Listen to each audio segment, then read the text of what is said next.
这个男人上辈子活得太惨了，年仅39岁就遭人背叛，还患上了无药可医的疾病，所以这次转生上帝赐给了他一把多功能神奇斧。只见男人紧紧抓住那把锐利的斧头，目光锁定前面那棵巨大的树，脑子里快速打起砍树的主意，一斧头狠狠一挥下去。神觉得他前世过得太苦，决定给他来个彻底翻盘，还送了个坚不可摧的身体。但火乐其实只想过田园生活，虽然听着有点扯，神还是帮他实现了，给了他那把超级农具。火乐在丛林里醒来，能自由活动的身体让他超兴奋。既然有了重生的机会，就要在这儿开启新生活。四周全是茂密的树木，心里惦记着那把多功能工具，手上突然多了把锄头，一激动就开始耕地，简直像用了魔法似的，挖土和树根变得超轻松，一点也不累。野外生存得先解决基本问题，得保证有水和食物。火乐细听四周的声音，只能听见树叶沙沙作响，地面上连点绿都没有。突然一个神秘生物闪过，心想这野兽也没啥大不了的，还是要先找个安全地方安家。远处的一棵大树成了他的目标，决定就在这里定居。四处看了看，还是找不到水源，但这对他来说不是问题。用多功能农具变出一把铁锹，很快就挖出了个几米深的坑。挖好坑出来就有点难了，火乐斜着往外挖。好运总是眷顾勤劳的人，清泉水哗啦啦的涌出来，解决了水的问题。下一步找食物。火乐拿起镰刀开始修剪四周的草，一边清理一边找吃的，啥也没找到，真白忙一场。想着这片地要改造成农田，大树挡道必须得砍掉。斧头一变，脑子里计划已经出炉。这么一搞，那么一弄，这玩意儿还真是好用。树干像豆腐一样被切开，木头堆成了小山，搭房子却不知咋下手。何况这儿连颗钉子都没有。兴奋过头忘了时间，转瞬间天色已晚，晚上该怎么照明呢？得抓紧时间生火。那万能农具再厉害，也变不出打火机或火柴。放大镜倒是能变，可惜日头已经落山了，只好挖个树洞将就一晚。天亮了，火乐开始磨手弄火。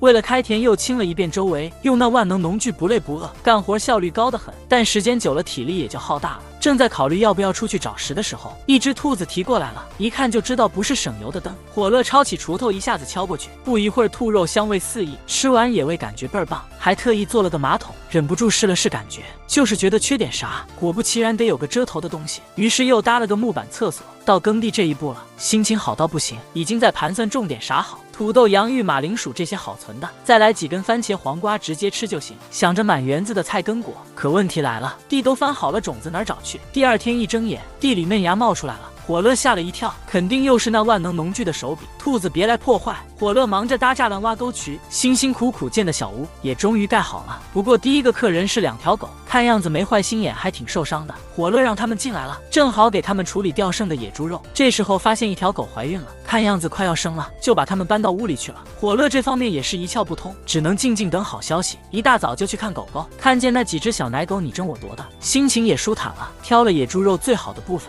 庆祝新生命的到来。就像火乐希望的，狗狗们都留下了，成了看家护院的好手。好叫他们，火乐给他们取名字，公狗叫小黑，母狗叫小雪。终于等到收获的季节，那种满载而归的感觉真是太爽了。火乐还打算接下来做点家具什么的，他还有好多想做的呢。听说女孩要走，火乐赶紧求他留下，女孩子却以为他是求婚了，脸一下子就红了。火乐明白了也没多说啥，想来想去还是顺其自然吧。虽说挺突然的，女孩也答应了。这是火乐穿越到异世界后头一次遇见人类的女孩子，具体说是吸血鬼的女孩。在这之前，火乐忙着开荒，想要让自己的地更大点。那些万能农具种的菜长得特别快，一会儿功夫就能吃上了。每天就那么点粗茶淡饭，火乐可是特别想念那味盐，所以他每天在森林边上转悠，有小黑他们带路，在森林里也不怕迷了路，搜寻的范围也能更大一些。好运总是眷顾勤劳的人，火乐总算找到了那条盼了好久的河，有了万能农具，想弄条引水渠还不是小菜一碟。转眼冬天来了，火乐的想怎么过这冬。本来想用那只巨兔的毛皮，那味儿确实有点冲，明显不怎么新鲜，看起来只能宅在屋里生火取暖了。这时候小黑带来了个挺好的消息，一只大蜘蛛自告奋勇跑来求职。火乐都还没反应过来呢，蜘蛛已经用蛛丝织了个手帕，上面还绣着他的招牌。火乐就让蜘蛛在屋中间那棵大树上安家，他天天勤快的织毛衣，床上用品也都搞定了。过不了多久，雪水融化了，春天悄悄来了。小黑们一起出去历练了，等他们回来的时候都带回了女朋友，蜘蛛妈妈也生了一窝小蜘蛛。火乐自己到现在还单身呢。平时蜘蛛妈妈除了织毛衣，还得当警报器，跟着小黑深入森林，发现了个穿破旧衣服的白毛萝莉。看着她楚楚可怜的样子，火乐挺纳闷的。他叫住小黑们，给那女孩子盖上衣服。女孩突然笑了起来，接着就是一闪红光，小萝莉瞬间变成了御姐。不过这一举动惹恼了小黑们，他们开始毫不手软的攻击她，结果她又变回了小个子。火乐这才弄明白这女孩是个吸血鬼，吸血能让她力量恢复。他以为能打赢小黑呢，没想到小黑不是单打独斗的，结果被一群狗团团围住，压倒在地。知道了这一来二去的事情，火乐不仅让女孩吸了自己的血，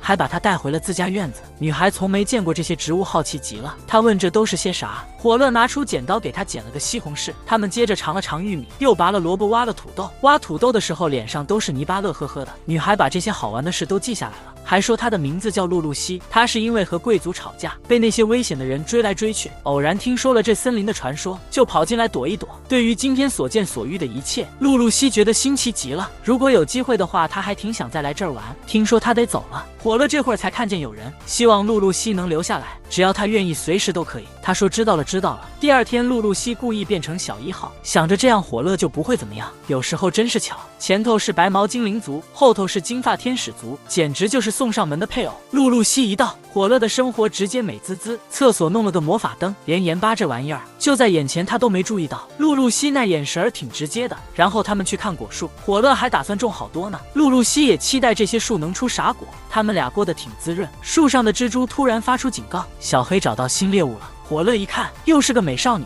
还长了一对翅膀，看起来和露露西差不多。火乐二话不说帮她解困，用魔法把她身上的脏东西洗掉。这手艺让火乐羡慕坏了。谁想到露露西居然打算溜。这女孩是天使族的蒂亚，她是来找露露西的。蒂亚问火乐是谁，发现露露西变了很多。以前她从不说自己弱，确实在那些小黑面前吃了不少苦头，聊得挺沉重的。露露西还是真心邀请蒂亚留下，带她到处看看火乐的农场。先是那些种着各种菜的田，然后是果园，甚至连蜘蛛妈妈都介绍给她了。没想到蒂亚吓得直接趴地上。接下来是收获时间，露露西热情的邀请，蒂亚勉强同意了。在火乐指导下摘了卷心菜，一层层的剥开，撒点盐就能吃了。蒂亚觉得新鲜事物真不少，忙了一天，累并快乐着。晚上尝了尝草莓，直夸个没完。露露西抓住空子，就这么留下了蒂亚。于是在接下来的日子里，蒂亚也渐渐的适应了农活，两人合作用魔法把木头搬来搬去。这时候火乐注意到了，小黑的孩子们都长大了，也发现原来的房子住不下了，就在果园边上又腾出地来，给小黑们建了个新家。蜘蛛妈妈那边也是一大家子，孩子们也该出去历练历练了。蒂亚跟火乐说他得出去一趟，不过会很快回来的。火乐没想到的是，蒂亚竟然带回来一大帮精灵族的姑娘，她们原来都挺可怜的，家乡被战争毁了，无家可归，只好到处漂泊。这种情况下，火乐当然得收留她们，她们可都是好手，流浪几百年，见多识广。露露西又给他们介绍蜘蛛和小黑，他们跟蒂亚一样的反应，既然决定留下，那就得建房子。火乐负责伐木，精灵姑娘们忙着建房，他们的手艺让火乐都觉得自己不行。大家一起努力，10天功夫，房子终于盖好了。跟火乐的小屋比起来，那叫一个气派。不过火乐也学到了不少技术，打算给小屋也来个翻新。精灵姑娘们也慢慢习惯这里的日子，新鲜的大蒜直接生吃，真是够猛的，居然还搞起了烤肉生活。火乐本来以为他们是那种跟森林为伍的族群，这番话说出来显得他有点外行。精灵姑娘们接手了采矿和锻造，他们先弄了个熔铁炉开始锻造，拿木炭和砂铁放进去加热。经过一顿忙活，一口亮晶晶的大铁锅出炉了。精灵姑娘们一番忙碌，火乐也尝到了甜头。在这大森林里住了好久，火乐好奇谁才是这的主人。露露西说这地方应该无主，不过这块算是魔王的地界。火乐担忧魔王会不会有意见，露露西安抚说自己挖的地自然就是自家的，刚开始只有一把锄头，妹子全是捡来的，男人就是简单的种种维维。不知不觉聚了一堆美女，连动物也不放过。有一天大蜘蛛抓到了蜂王，他没想吃，反倒让火乐来领养。火乐就给蜂王搭了个家，蜜蜂能帮忙采集花粉，如果可能还想整个花园，这样就能吃上美味的蜂蜜。蓄水池也建好了，接着得弄好水道，用石头是最佳选择。可这森林里石头一个都没有，担心用木头会渗水，火乐就用农具把土弄得跟水泥一样硬，正好用来处理那些泥土。精灵们一起努力，水渠终于弄好了，只要打开河边的闸门，清水就能源源不断流进来，水里还带着小鱼儿。火乐本以为森林里的鱼最普通，谁料下一秒冒出来一条凶猛的大鱼，他反应快，用农具一砍两半，直接串起来扔火上烤。露露西他们对这鱼挺熟悉的，死亡森林的动物个个厉害，除非遇到火乐，不是变宠物就是成晚餐。一开始妹子们还真不敢吃，但火乐吃得香极了，露露西和蒂雅也就尝了尝，没想到味道真不错。多余的鱼火乐就晾着风干，有了稳定的水源后，火乐打算种起他期盼已久的水稻，划分2块地区导入清水。妹子们还没搞清楚他要干什么，还以为要建个鱼塘，火乐却让他们光脚下水种稻。火乐亲自示范，精灵们学得很快，一会功夫稻苗就种下了，害虫就交给做不团的小伙伴们处理。有了神奇农具，水水稻生长速度惊人，转眼就到了收稻的时候。有精灵帮手轻松多了，把稻谷挂起来晾干，农具一变，立马成了脱粒机，把好粮食筛出来扔进石磨去壳。经过一番忙活，终于看到了白花花的大米。下一步是蒸米饭，火乐做了饭团。露露西很好奇这么费力的东西到底好不好吃，蒂亚脚点的让露露西先试，露露西一试，觉得确实挺好吃。火乐还在米饭里加了鱼肉，看大家吃的这么香，他也动心想尝尝，结果只剩下最后一口。做农活身上满是泥土，精灵妹子们一挥魔法，马上变得干干净净。火乐原本可以让精灵帮忙洗，但他更想洗个热水澡。他规划了一番，一个简易澡堂很快就搭好。考虑到环保，不直接排污到河里，蒂亚就抓了几个史莱姆。这些小家伙特别擅长进化。搬柴时竟在柴堆发现蘑菇，火乐馋得不行，想吃香菇，就带着试试看的心态，在木头上敲了敲。洗澡大事终于到来，火乐开始教妹子们如何泡澡。泡前先得冲洗一下，光说不练似乎不行，妹子们要求火乐亲自示范。火乐有点不好意思，但展示了一番。进了澡堂，疲劳似乎都消失了，面带满足的笑容。火乐享受的不行，妹子们也忍不住了想尝尝。这下火乐挺尴尬的，这种情况真是挡不住。如果弄个男澡堂的话，又怕露露西说他自私。第二天木头上真的长满蘑菇了，小黑还带来了5个精灵妹子。火乐就收留他们了。看着火乐旁边一堆女生，小黑就想起了以前的自己。他从小就是森林里的孤狼，和其他雄性斗总能赢。原本以为会那样平淡过一生，结果一天遇到了一只雌性，没办法就这么栽了。雌性没多久就怀孕了，他还想过当个族群领袖呢，但接下来全是倒霉事。他们碰上了森林之王熊，意外的是熊没吃他们，重伤后就不能猎食了，结果被猎物追得满地跑。最后逃到连熊都不敢来的森林中心，这里他们找到了火乐。他本来不想屈服的，但好吃的实在太诱人，火乐处处都照顾到他们，根本没想过抗拒。他和雌性就决定跟着火乐了。之后的日子真是美滋滋，看火乐带着这些雌性，果然是个厉害的主人。他们是地狱狼，那种特别吓人的存在，这点火乐现在还不知道。不过这些都不是问题，小黑真心感激遇到了火乐，火乐真是太牛了。明明开始只是个农民，怎么一觉醒来旁边全是美女？为了让大家开心，他还搞出了麻将、象棋、保龄球也没落下。有了精灵妹子们帮忙，火乐的房子也升级了，原来的小屋变成了豪宅，设计的也挺有个性的，大厅宽得很呢。左边是火乐自己的房间，右边还弄了个饭厅跟厨房，屋外那个炉灶也超给力，夸张点说还整出个地下室，可以堆粮食和柴火。露露西和蒂亚也弄了自己的房间，火乐对那个上锁的房间好奇的不行，费尽心思想看里面藏着啥，一看居然是张双人床，具体干啥用的大家心照不宣，还是装作没看见吧。新家的感觉真让人兴奋，火乐甚至按小黑的模样做了2木头守护神。这天火乐准备了主食材，开始做既简单又高大上的咖喱。露露西和蒂亚特别好奇，又是什么新奇美食啊，跟着火乐一起准备辅料。没想到农田都弄得这么宽敞了，很多作物都是他们头一回见，只要用这万能农具一播种，任何作物都能适应环境。然后开始找咖喱需要的香料，首先是小茴香籽，露露西凑过去闻了一下，有一种很特别的味道。然后是给咖喱上色的姜黄，这香菜籽叶子就是我们的香菜。他说完还逗小黑去闻，没想到小黑一闻就跑了。这下露露西和蒂亚都惊了，竟有植物能把地狱狼吓跑，这得好好研究研究了。火乐把香料都准备好后，两人早就不知道跑哪儿去了。火乐也不太放在心上，还是得继续弄咖喱，帮忙的就剩莉亚一个。第一步先在锅里倒油，然后把肉煎到变色捞出备用，接着把小茴香籽炒香，葱姜蒜也得加进去，西红柿也扔进去，炒成糊状差不多就好了，再加所有香料和盐巴，最后加水把主食加进去。接下来就是慢慢等待，可火乐总觉得少了啥，突然想起来没馕饼怎么行，比起米饭馕饼配咖喱才对味。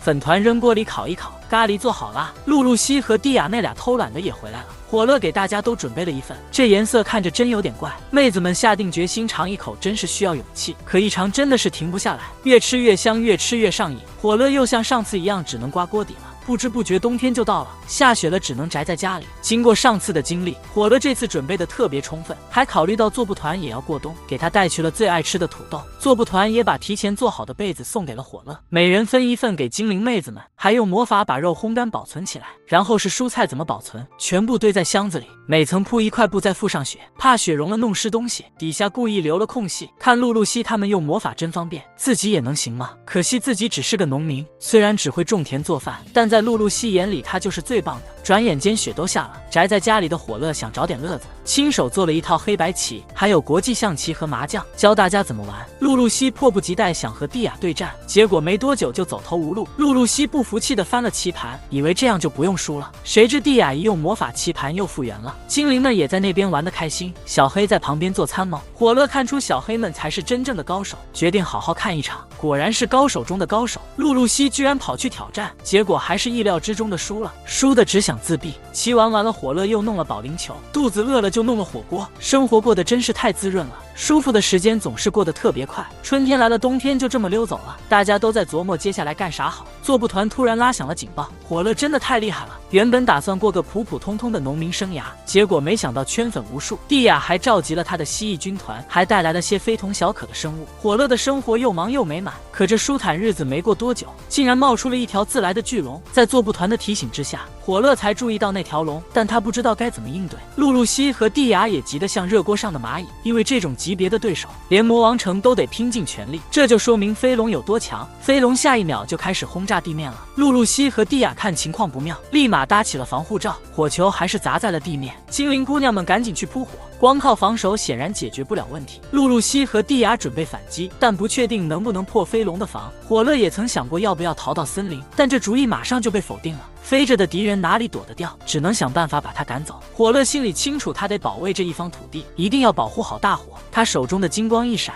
竟然变成了一把长枪。现在不是惊讶农具变枪的时候，火乐紧握长枪对准了天上的飞龙，不试试看怎么行？没想到真的将飞龙击倒了，姑娘们都看呆了。火乐在他们心中又高大了几分。这一场乱斗，农田有些受损，幸好房屋还是安然无恙。飞龙并没有变成大家想象的那样心天的姑娘，反而成了餐桌上的佳肴。毕竟龙肉这东西可遇不可求。火乐拿着各种部位的肉展示了一番厨艺，比如香煎的飞龙腿肉排，胸肉用叶子包着蒸，尾巴肉和蔬菜一起炖成了汤。姑娘们个个吃得油光满面。露露西好奇地问蒂亚能不能挡得住火乐那一枪。蒂亚摇头说挡不住，除非他俩一起才行。火乐不知道的是，他的一枪名声已经传遍四方，连魔王城和守门龙都得重视他了。飞龙肉的确像传说中那么美味，但火乐觉得少了点什么，吃肉得配酒才行。他的葡萄也正好熟透了，就打算自己酿酒。妹子们听说这新鲜事都特别兴奋，大家都热情满满帮忙摘葡萄。接下来要挤葡萄汁了，火乐让妹子们上去脚踩。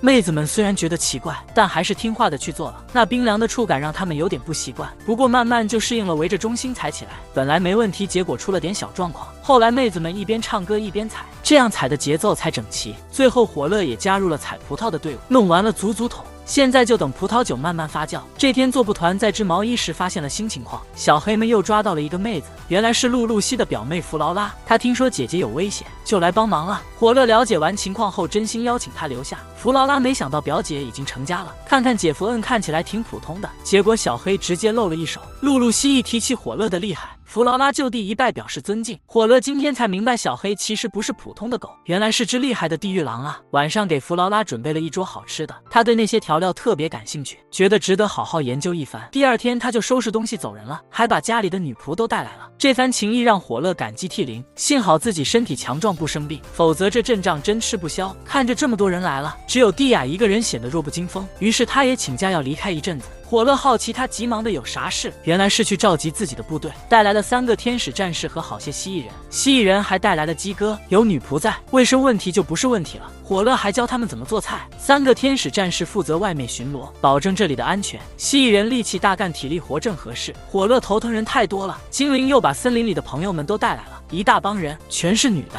火乐好奇森林里的男的都去哪了，精灵说男的都没活下来，但他们打算安心增加后代，具体怎么增加火乐没敢问。想到人越来越多，火乐把各族的头召集起来，决定给他们的地方正式起个名字。想了一堆名字都不满意，最后还是织毛衣的作部团给提了个建议。火乐打开门，看着中间的大树，灵光一现，给村子起名叫大树村。为了庆祝大树村成立，晚上火乐办了个大宴会，大家一致推他当村长。宴会上肉多酒足，大家乐开花。蒂亚看火乐一个人，赶紧叫他一起来做。火乐幸福的不得了，穿越异世界自己打拼出个村子，还弄了一堆后宫村民。不仅如此，还有长着兽耳的妹子来投靠，连魔王和巨龙都得对他客客气气。但火乐心里只想过农民生活。这天他们村来了个高贵的客人，是魔王国派来的使者。火乐觉得有点不安，总觉得这使者来头不小。谁知道使者竟然带了礼物来，露露西看得都眼花缭乱，然后就开始聊这片土地，想起露露西之前说的，这地方按势力划分应该属于魔王，猜想使者是来收税的，不给就得走人，想找露露西商量下。可火乐现在是村长，得表现得硬气点。想了想，决定给出1成的农作物，每年冬天前让他们自己来拿。使者听了高兴坏了，回到魔王国还是有点担心。火乐这么做显然是在示好，明明能打龙，这么低声下气，不会是有什么诡计吧？毕竟火乐身边那些角色不少，有吸血公主歼灭天使，还有高级精灵和地狱狼，巡逻的还是扑杀天使，这实力足以打龙。使者发现他们包土产的布竟是恶魔蜘蛛的蛛丝，那可是能跟前几代魔王抗衡的。越想越心惊，4天王中有人吓得想辞职，火乐其实一点都不知道，还以为自己捡到大便宜了，想着这点小代价就能得到魔王的保护，通常至少得上交5、6成。看着众妹子聊得开心，火乐却没看清楚真相。等到冬天他们来收时，他们猜不到真实的收成有多少，可以说是用不到1成的收成换来魔王的保护，真是村长的作风。还有那个送来的万能药，内服外用都行。本以为没事了，结果又出新状况。这次来的是声名显赫的龙族，还带了把宝剑来见面，好奇这龙族究竟有何来意。结果他们只是来打个招呼示好，以为自己得卑微如尘土，结果他才是真正的主人翁。龙族因为火乐的威风不敢正眼看，同意后才变成人形。自我介绍只敢说2句，生怕说错话得罪了火乐。来者是客，火乐当然是拿出好酒相迎。德莱姆喝多了就开始放松，甚至都不想走了，但守护巢穴的任务不能丢，不得不说再见。火乐送了一大堆土特产给他，火乐打算好好规划一下村子的迎宾之道，觉得在门口说话不太合适。精灵们帮忙下，特地造了间访客专用的房子，房子还挺大，能住下30个客人，还特别教大家怎么接待客人。为做不团心，还做了个铃铛，这样一来敌人和客人就能一清二楚。果然不出所料，新的客人又来了，人家是从东边的好邻村来的，目的是要和咱们村建立良好关系。露露西这回主动迎了上去，说话一点也不客气，一眼就看穿了对方藏着的底牌。火乐一头雾水的时候，小黑们把躲藏的人揪了出来，对方只能赖皮说是队伍里走丢的。露露西热乎乎的邀请他们进村，但回头跟大家说村里有让他都怕3分的生物。对方明白做客是有礼数的，女仆们心里虽然不太乐意，照样按照火乐的吩咐准备饭菜。蒂亚赶紧把门给锁上了，跟火乐说这帮人可能没安好心，既然这样就不能照常接待了，只弄了点简单的食物。火乐硬是不顾众人反对，拿出2杯酒，但就只给了2杯，他觉得当地主的还是要有点样子。火乐就上前去问他们来这儿干嘛的。他们村里大都是兽人族，主要是狩猎和挖矿为生，还跟山那边的人类村子做点小买卖，但最近闹了点别扭，买卖都停了，所以才出来找新的交易伙伴。听说魔王手下发了个通告，他们就找上了大树村。因为不熟悉这边，就先暗地里派人观察了一下，知道火乐是个大鸟龙后，火乐挺愿意跟他们做交易的。他们有矿石做的工具啊什么的，光是来这一趟都够呛。想找火乐住的森林里，行动起来应该挺方便，就希望火乐能去他们村里交易。火乐本来想让小黑们拉货，结果德莱姆经常来串门，知道这事后，火乐甚至说拿酒做报酬也愿意帮忙运货。好邻村那边好几天没动静，还以为火乐这样高贵的村子瞧不上他们呢，谁知道下一秒就看到远处飞来一条巨龙，吓得他们魂飞魄散。等看清楚背上是蒂亚他们，这才安下心来。德莱姆回来后郁闷的发白，因为他的那瓶宝贝酒也成了交易品。一听火乐说要补偿，立马又精神了。这趟出门，蒂亚还给带回来20位兽耳娘。好邻村的村长想让一些人搬过来，火乐头大了，怎么来的全是女的？他建议至少再搞几个年轻的男的过来，结果送来的是3个小屁孩。这下精灵姑娘们手都痒了，谁知道他们脑子里打的什么主意？这村子真是奇妙，就连龙族的大小姐来了都得肝脓火，力道控制不好，西红柿一碰就炸。洗碗妹更夸张，直接变一次性的了。火乐每天都会迎接新面孔，没一次不是美女。刚搬来的兽耳娘都挺拘束的，以为会受到冷遇，但在女仆们的照顾下，他们渐入佳境。只是有点奇怪，新来的人不知怎地老是晕倒。那天3个小屁孩玩得不亦乐乎，不小心栽了个跟头，好在塞奈用魔法把他们接住了。这一幕让火乐差点没地方放脸。这里的人似乎除了他谁都会魔法，天使族、精灵族几乎个个都是，鬼人族的水火魔法也是拿手好戏，就连做不团的小黑蜜蜂也能来点小把戏，甚至连史莱姆这种低级货色也得在他面前显摆显摆。虽然伤害不咋地，但那侮辱感十足。一想通了，火乐也就释然了，没的东西强求也没用，干脆把精力放在自己能搞定的事上。突然间，远处一声巨响传过来，扑杀天使飞过来报告，森林里的格斗熊和血腥蝮蛇打架了，担心会波及到村子，介入虽然危险，火火乐却想这俩打完能不能吃，天使就领着火乐去了现场。那俩魔物盯着他，火乐让天使降下来，一招搞定了那高级魔物。三位扑杀天使目瞪口呆，村长大人就是牛。处理完火乐开始做饭，撒香料到红酒慢慢炖，香喷喷的红酒熊肉出炉，还有酥炸蛇肉，外脆里嫩，吃起来跟鸡肉一样。不一会儿又来了3个访客，是3个矮人，特地来尝这里的美酒。火乐准备亲自倒酒，蒂亚却不让，免费喝不行。大家都同意蒂亚。矮人口袋空空，但带着手艺，为了酿酒远道而来，看到这里的好材料，肯定能酿出上等美酒。听说有美酒，妹子们都兴奋了。火乐同意他们酿酒，矮人动手什么都能变酒。玉米酒很快出炉，轻轻一喝脸红扑扑，矮人就这么留下了，专门给村里酿酒。晚上庆功宴开起来，酒水不愁了。德莱姆也混进来，总是喝到烂醉如泥，得拖着他才能回去。火乐问矮人，村里有没合心意的妹子？这些妹子虽好，但都太嫩，他更喜欢留胡子的女人。火乐一大早忙活，抬头看见龙飞过，心想这不是好事，赶紧摆战斗架势，正想开打，德莱姆突然撞飞了龙，还没缓过劲又来了一条，感觉这龙有点棘手，瞅准机会就朝他扔长矛，谁知道龙挺机灵的躲开了。火乐正准备再试一次，这时德莱姆的手下跳出来拦住，原来这2条龙不是敌人，是德莱姆的老婆和女儿。他们看德莱姆总偷偷跑出去，还经常从宝库里拿东西，以为他外面肯定没干好事，才会有摧毁村子的一幕。弄错了之后，母女俩都向火乐道歉了。老婆明白了德莱姆为什么这么做，明白了强者之间保持关系的重要性，毕竟像火乐这样的对手不多，他差点就被火乐一枪给干掉了。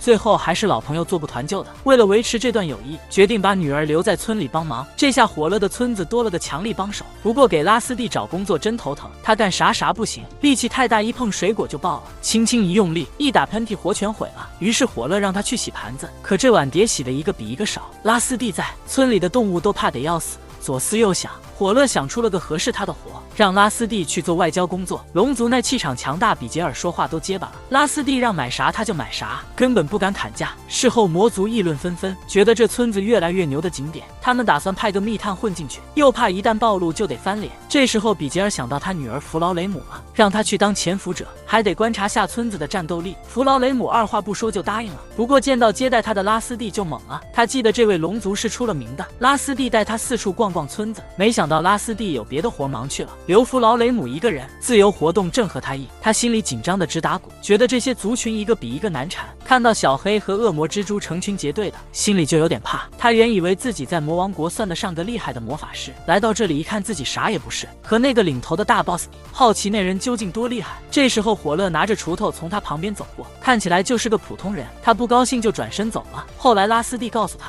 那个普通人其实是村长。弗劳雷姆彻底失望了，从此每次见到火乐都紧张的说话都抖。小黑们这次大显身手，从森林里带回来3个半人蛇姑娘。火乐说实在受不了了，还给每个人蛇发了条布。村里最宝贵的就是酒了，因为史莱姆偷喝了1大桶，村里人都快不干了，甚至想当场教训他。火乐本来打算把他关湖里反省，但一想这有啥用，只是惩罚个史莱姆而已，只希望以后偷喝酒的只有他一个。晚上火乐煮了蔬菜火锅，大家尝了都挺满意的，特别是香菇真的很香，但火乐还是忍不住想念大海的味道，要是能搞点海鲜肯定更赞。提起海鲜，大家都一头雾水。火乐解释这是有鳕鱼螃蟹的东西，可这些名词在姑娘们脑子里全变了样。这时弗劳雷姆说魔王国领地有海港，从森林往南走不远就到，那边有个海产贸易市场，说不定能找到大家想吃的鱼。拉斯蒂立马说要去，弗劳雷姆也决定一起去。他们走了3天，收获满满。麦克搞到了魔王国最大商会的老大，还弄来了1大箱海鲜，就是昆布没找到。渔民们一般不理那玩意，火乐既然提出来了，麦克就开始命令大家收集。这次来主要有3个目的：第一，感谢火乐的照顾，顺便来访问；第二是希望和大树村做更深入的贸易；最后麦克想成为大树村的御用商人，意思就是想包下村里所有的买卖。麦克还保证过能让大树村的水果卖个好价钱。露露西委婉地表示，大树村的交易伙伴不止他一个。成交后，拉斯蒂亲自送麦克回去，能骑在龙背上，他觉得不敢相信。想起第一次遇到这些大人物的情景，想得越多越是心惊胆跳。晚上火乐终于如愿吃上了海鲜，妹子们都眼巴巴地期待着，都迫不及待想尝尝这未知的味道。第二天天气特别好，但事情总是出乎意料，大树村上空突然飞来一条龙。这次火乐没急着出手，担心又弄错了是德莱姆的亲戚，那边没对村子怎样，反而往远处扔了个火球。火乐看出来这是故意挑衅，一枪就扔了出去，没想到对方躲开了。其实火乐故意偏的想吸引注意，第二枪直接命中，小黑们赶紧围了上去，果然又是个漂亮妹子。这时候德莱姆急匆匆的来求情，原来是德莱姆的姐姐哈克莲，听说拉斯蒂要嫁给村长，特地来考验这位未来的婿。当然他心里也不是滋味，他侄女竟然抢先找到了归宿。晚上火乐热情的款待哈克莲，他很快就适应了这里，吃完喝完还想打麻将，打算在牌桌上赢过火乐，输赢得有点赌注才有意思。火乐提出输了就脱衣服，哈克莲二话不说就答应了。最后火乐孤军奋战对抗3条龙，我真希望火乐能赢，但他就是命硬，输到最后连裤子都没了，一局都没赢，到最后连裤子也输掉了，只能脱掉了。同时魔王国对大树村开始有点忌讳，短时间内多了条龙的战力，他们已经不是一般小国能对付的了。连魔王都感觉局势不对劲，尤其是看到他女儿最近脸色不好，担心弗劳雷姆被当人质，就打算集结兵力把他接回去。哈克莲因此留在村里了，整天除了无所事事躺床上，偶尔还教孩子们读写算术。今天3个半人蛇族的妹子带着宝贝上门了，火乐纳闷这是怎么回事，听他们说了说，原来是小黑们去搞森林迷宫，弄得他们没地方住了，说白了就是小黑们惹的祸。火乐就给了他们点水果，再加上一条布，还跟半人蛇族搞了合作，让他们帮忙搬运货物，算是交了个得力的邻居。不知不觉中大树村的交际圈子越来越大，火乐打算让村子再发展一下，准备扩大农田。这村子牛得很，不光有高级魔兽，还有厉害的龙。魔王的女儿来了，都愿意下地干活。就在前些天，魔王国的公主尤利听说她闺蜜弗劳在这边种田，肯定以为是被抓来的，就想着要派兵来打。弗劳知道了，这是差点乐死，这不是明摆着找死吗？为了阻止这场闹剧，弗劳就主动出击了，让蛇人族在路上直接给公主拦下来，用实力给她点颜色看看。弗劳也不是省油的灯，把他们一起带回村里来接受惩罚。3个贵族小姐吓得瑟瑟发抖。弗劳给火乐解释道，这些都是魔王国想搬过来的志愿者。这时火乐看向旁边的公主，公主也没了刚才的劲儿，坐在那儿紧张得很。弗劳一视同仁，身为公主也没特殊待遇。后来弗劳带着公主到处溜达，村里的新奇玩意儿她都没见过，公主对这儿特别有好感，看到那小正太还忍不住摸了摸他的狼耳朵。本以为村里有龙是吹的，看到拉斯蒂后就信了。3个贵族小姐想着自己要是真住在农村，那得多尴尬呀，所以他们打算趁机逃跑。晚上3个人偷偷爬墙头溜，结果被小黑当场抓到。白天想溜又撞到了友好的做不团，2次失败后他们就死心了，开始认真干活，希望能免受处罚。那些原本凶猛的魔物到了这儿都变温顺了，传说中的地狱狼在这儿变成了捡盘子的小狗。弗劳好奇公主为啥要打仗，公主说是因为担心她。弗劳听了感动不已，毕竟他们是好朋友。大树村的活虽然累，但吃得绝了。3个贵族小姐被这里的美食迷住了，火乐本来还担心他们适应不了，现在看来完全没必要。公主过了几天，对大树村彻底改观，甚至亲自下地干活，和大家一起忙前忙后，公主的架子全抛到脑后了。这几天玩得非常开心，但总有离开的时候。出乎意料的是，跟着公主的3个小姐妹竟然也想留下，她们吃个不停，表面上说是爱上了劳动，不知不觉到了收获的季节，仓库塞满了，还有的放不下。拉斯蒂提出自己带点回去，哈克莲他们也这么想。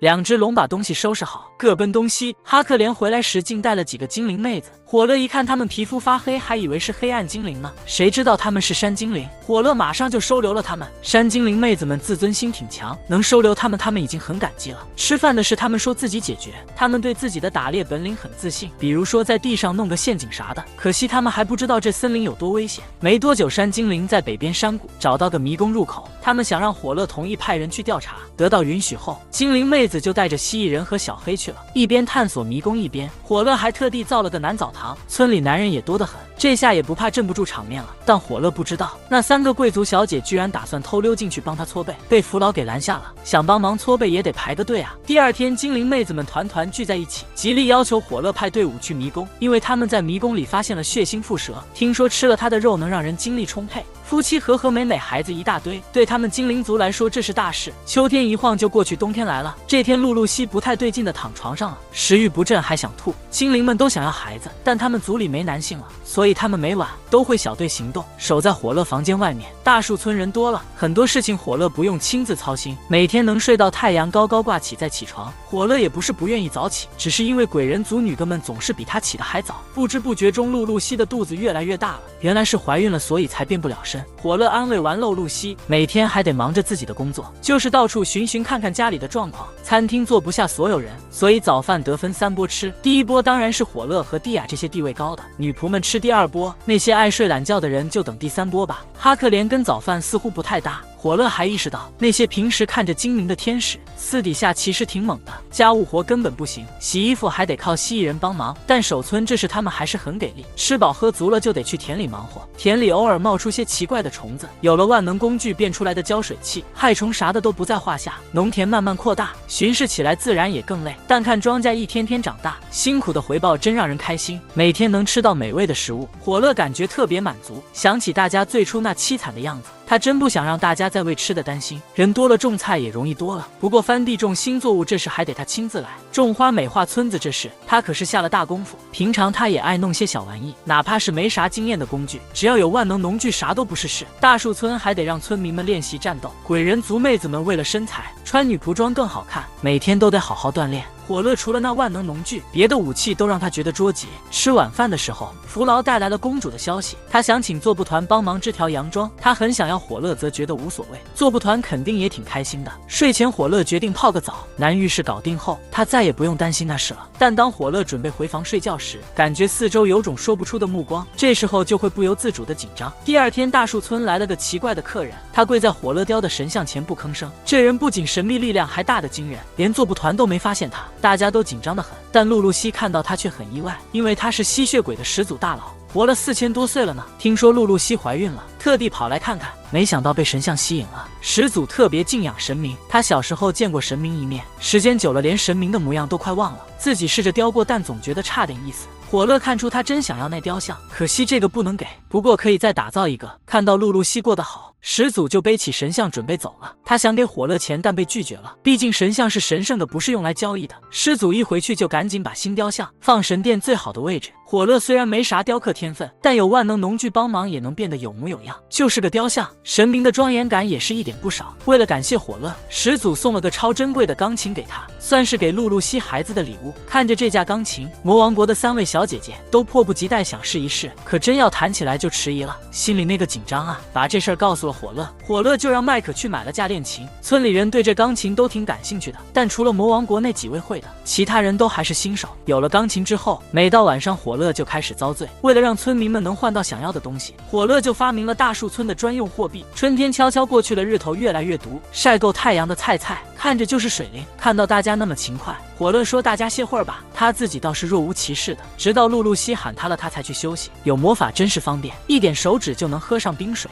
火乐想露露西在外头晃悠，心里还是有点担心的。露露西说这是村民给的主意，活动对身体更好。晚上大家都在问肚子那么大，露露西感觉咋样？肯定很重吧？露露西说感觉自己像抱了2卷心菜。精灵姑娘们听了直接羡慕，她们为了能生宝宝也是愁坏了。露露西怀孕期间大家照顾的无微不至，就是不能喝酒有点小遗憾。露露西这么一说，大家都有点不好意思，因为村里最爱的就是喝酒。做布团也忙着给新生命准备了很多衣服。第2天，大伙找到火乐，想让他处理掉村里的酒。火乐听了感动得很，都是为了露露西才舍得。大家决定一起戒酒，火乐却想了个更棒的主意，咱们把酒藏起来，这阵子过了咱再喝，说不定味道还会更好。不知道咋回事的矮人们挺郁闷，不懂为啥大家突然都不爱喝酒了。火乐一解释，他们这才明白，肚子大走路都困难的露露西现在不太方便动，不过她在屋里也不觉得无聊，因为村里人都会带礼物来看她。山精灵带了能让人精神抖擞的秘药，拉斯蒂从家里宝库挑了颗恢复魔力的宝石，鬼人族的家伙费了好大劲做了份布丁，精灵姑娘送来了满是祝福的花圈，吃货哈克莲拿着成堆的苹果来了，妹妹端着豆腐西红柿味增汤，小黑们带来了自己捉的猎物，做布团孩子们也拿出了自织的小衣服。蜥蜴大哥有点猛，他们是下蛋的，